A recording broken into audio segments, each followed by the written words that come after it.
तुमचं पण असंच होतं का? भरपूर सारी ज्वेलरी आहे, बांगड्या पण भरपूर आहेत, पण घालायच्या कुठल्या तेच कळत नाही. प्रत्येक साडीवर मॅचिंग पाहिजे, पण प्रत्येक वेळेस नवीन पण पाहिजे असंही वाटतं, पण ते शक्य नाही. प्रत्येक वेळेस नवीन घेणं तर शक्य नाही. त्यामुळे ना आहे याच बांगड्यांमधून कसे सेट तयार करायचे आणि प्रत्येक साडीवरती मॅचिंग सेट कसा तयार करायचा ते मी आज तुम्हाला दाखवणार आहे. तुम्हाला पण शिकायचंय ना? चला या या मी दाखवते.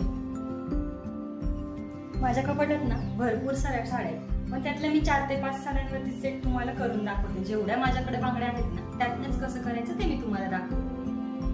हे 4 साड्या मी घातलेली एक पाचवी साडी आणि हा माझा बेंगॉल ब्लाऊज.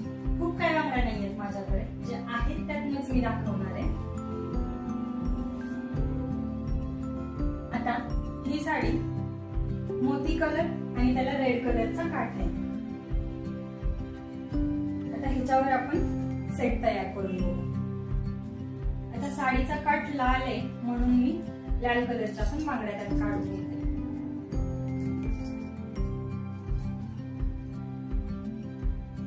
त्यानंतर ह्या काही माझ्याकडे गोल्डन कलर मधल्या त्याही मी घेते.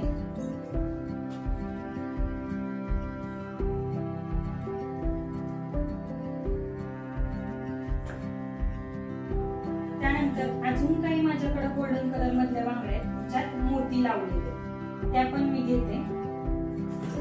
ह्यावर जर आपण ह्या बांगड्या घेतल्या तर ह्याही याच्यावरती मॅच होत आहेत. आणि त्यानंतर त्यात अजून ऍड करण्यासाठी मी ह्या गोल्डन कलरच्या बांगड्या ज्यात मोती आहेत ह्या पण मी घेते. आता एवढ्या बांगड्या वापरून आपण बघू सेट कसा तयार करायचा. सगळ्या बांगड्या मी अर्धे अर्धे करून घेते.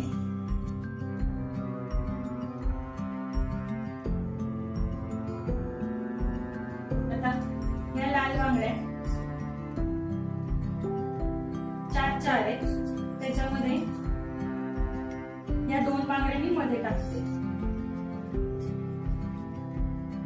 3 आहेत पण मी 3 नाही घेत, या 2च मी मध्ये टाकते. त्यानंतर ह्या 4 बांगड्या आहेत,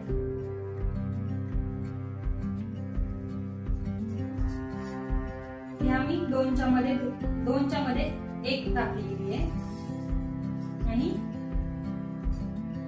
परत त्याच्या बाजूनी 1 टाकते. त्यानंतर ह्या मोठ्या बांगड्या, हा असा एक सेट तयार झालेला आहे.